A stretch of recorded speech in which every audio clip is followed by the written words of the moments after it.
Reconstruction. That's the way I think of it. Just remember, with me being a PMO, let alone a black PMO, physically in and mentally out, and then a black JW PMO, that is just how I see the new announcement that was made August the 22nd, I believe, 2025, the latest update when it comes to Jehovah's Witnesses being able to attend colleges and universities, and no one should question that person's personal decisions. This all came to me secondhand, right? I didn't actually watch the broadcast because I'll get triggered and it's not worth it. So within talking to like someone from my own personal Kingdom Hall and then other, sources, that's kind of what the new update has been.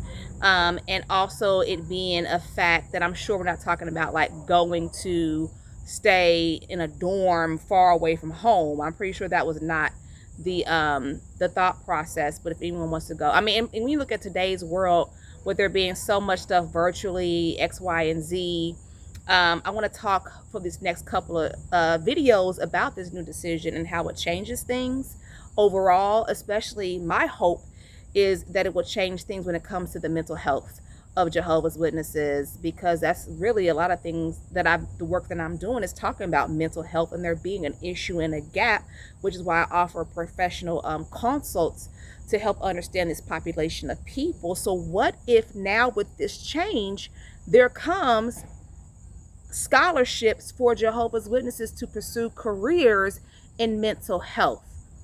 Wouldn't that be wonderful? Like, could it be something that is available? I don't know, but that's kind of the thought process that I think. What do you think? Let me say this.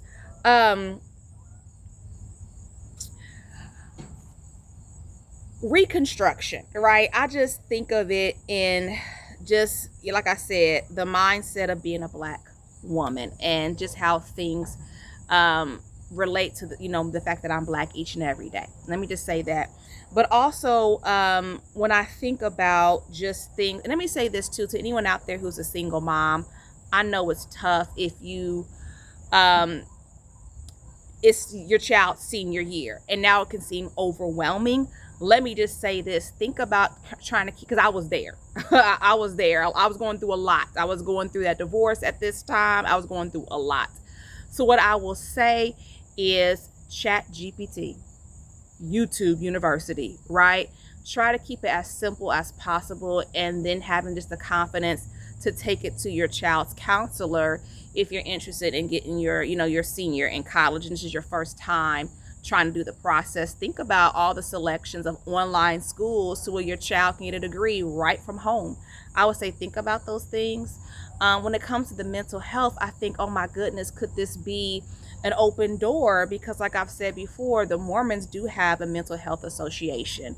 And don't get me wrong, when it comes to religious trauma, abuse is going to be present anywhere, right?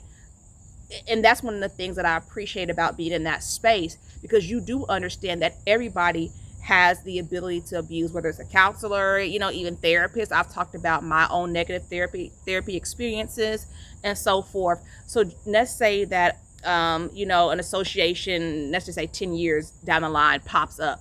That doesn't mean that there'll be no spiritual abuse. That doesn't mean there'll be no religious abuse, right? But that would be, in my opinion, another way to help a lot of people, is if more individuals who are Jehovah's Witnesses do decide to pursue mental health careers. I did see this research, and I need to pull it again from Pew Research, PEW, that only 1% of Jehovah's Witnesses actually are professionally educated with degrees.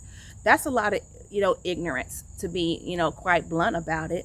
But also I want to share some things with you about, I think about how if more Jehovah's Witnesses became like mental health professionals, how this would change things. And I also think about the reality of a lot of things that would change. When I think about, this is in 2015, I found, this therapist through word of mouth who was a pioneer sister and the wife of an elder.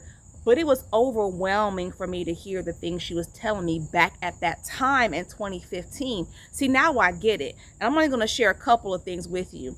But one of the things this is like session 1, I'm telling her about. And then too, another big issue was she was not trained in domestic violence.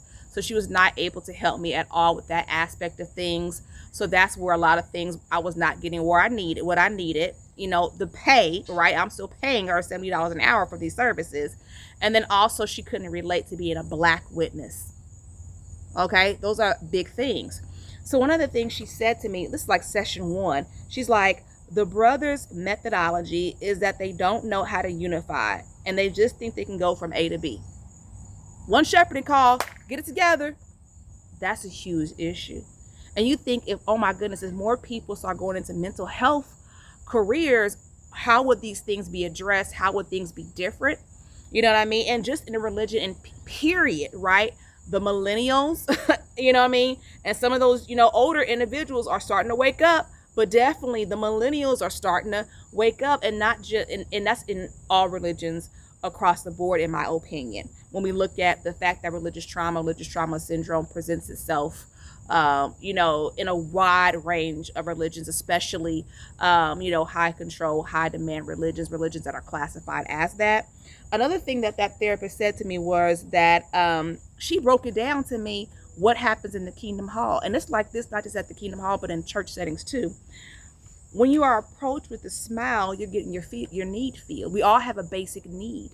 So when you're at the Kingdom Hall and everybody's smiling, we're socializing, you're getting a basic need filled. And yes, you're getting the word of God too, but also you're getting a basic need filled. So a lot of stuff that goes on, may not be oh so holy, right? And then she was able to relate it to,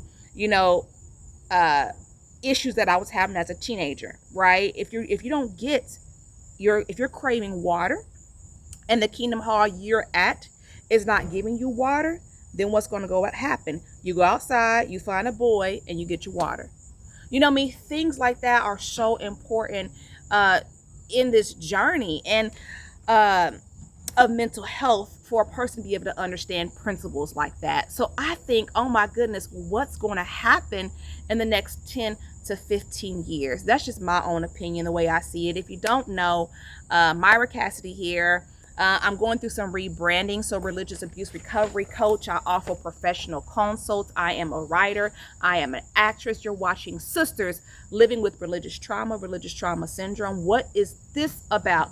This is about me trying to raise awareness to an emerging field that of religious trauma, because I have it and it is terrible what you go through, and trying to find support. Okay. Hey, I'm a coach, not a therapist. So everything that I'm saying is informational purposes. Okay. Definitely, if you want to learn more about my journey, I am a PIMO. You can reach out to me for more information about the services that I provide, my workshops, my plays. The information is in the comments below. All right, subscribe to my YouTube channel. And hey, I do not represent the Worldwide Association of Jehovah's Witnesses. All right, happy Sunday. Let's talk soon.